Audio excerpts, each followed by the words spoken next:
दुनिया नाम दे नाम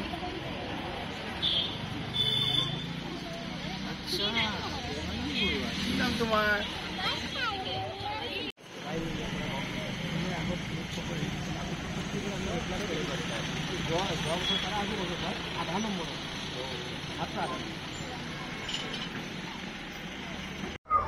যোৱাকালিও আলোচনা হৈছিল, আজিও আলোচনা হৈছিল।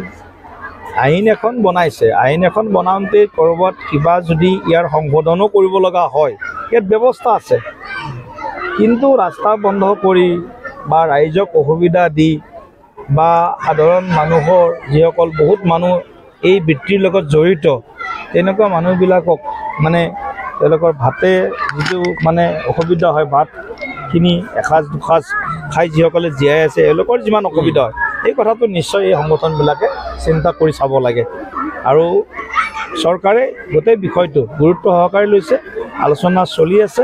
গতিকে মই সকলোকে আহ্বান জনাইছোঁ এনেধৰণৰ কাৰ্যসূচী কৰি যাতে মানে এটা অপ্ৰীতিকৰ পৰিস্থিতি যাতে ক'তো সৃষ্টি নহয়। হিংসাত্মক কাৰ্যকলাপ হোৱাৰ কথাই নাহে, হিংসাত্মক কাৰ্যকলাপ কোনেও কৰিবই নোৱাৰে, আৰু কৰিলেও তেওঁলোকক শক্তিশালীভাৱে তেওঁলোকক এই বিষয়টোত মানে চৰকাৰ বা প্ৰশাসনে আইনৰ গণ্ডিত ব্যৱস্থা নিশ্চয় গ্ৰহণ কৰিব।